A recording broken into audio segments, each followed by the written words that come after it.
So Kyler Murray has signed a one-year deal with the great Kevin O'Connell, great coach, great offensive coach. This is where Sam Darnold's career was reborn. They sign him for a year. And what does it mean for J.J. McCarthy? I think we all know. J.J. McCarthy, and I'm not saying it's easy to figure out first-round, second-round quarterbacks. I know it's hard. But J.J. McCarthy is a cautionary tale for every general manager in the NFL. Beware of two things: the game manager at the college level, and beware of when the number one trait for a college quarterback is he's a winner. That's what they said about Tebow. That doesn't mean anything. Okay? These game-managing college quarterbacks usually come from Alabama or Ohio State, Georgia, these football factories where they can turn and hand it off, throw 23 times a game. J.J. McCarthy, he came from the best Michigan team probably ever. 13 guys were drafted, stacked roster, and he only threw for 22 touchdowns. Joe Burrow played on a stacked roster at LSU. He threw for 60. If you're going to play on a roster like that, you don't have to carry the team, but I better see like 45 touchdowns, 55 touchdowns. Every quarterback in J.J. McCarthy's class, every one, Bo Nix, Jaden Daniels, Michael Penix, Drake May, Caleb Williams, every other first-round quarterback, every other one, USC, Oregon, North Carolina, LSU, some good programs, they had to throw for over 300 yards a game. J.J. McCarthy threw for under 200 yards a game. That's the first warning sign.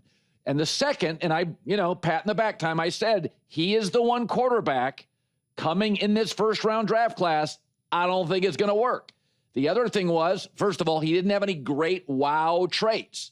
Caleb Williams, wow, horsepower. Bo Nix, toughness, durability, athletic ability. Jaden Daniels, kind of a Lamar Jackson type player. Drake May, big size, big arm. Penix, good arm. J.J. McCarthy's a winner. A winner is how you should describe a poker player or a lawyer. If you tell me a lawyer, the guy's a winner, it's kind of all I need to know.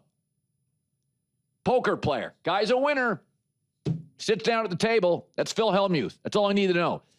We don't talk about any other athlete and say he's a winner. We don't draft cornerbacks, left tackles, guards, running backs and say, well, production was so-so, but he is a winner.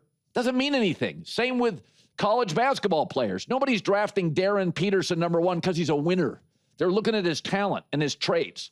So I don't buy the he's a winner thing. Now you could say, well, Fernando Mendoza, Colin, yeah, he won because he's a killer, because he's great late, because he beat Miami almost single-handedly in the fourth quarter. He did the same with Penn State on the road. That's different. He was asked to carry a good roster.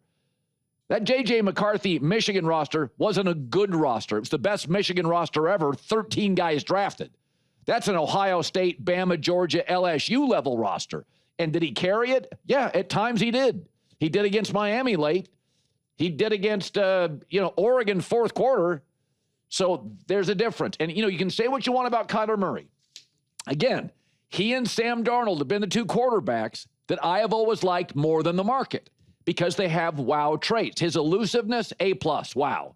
His deep ball, excellent. And for the record, since he was drafted, Kyler Murray, among active quarterbacks, top 10 in touchdown passes. So he's actually productive with experience and elusive and a great deep ball. He's going to win this job, but it's a cautionary tale. Be very careful about he's a winner or game manager at college. It just doesn't translate to Sunday football.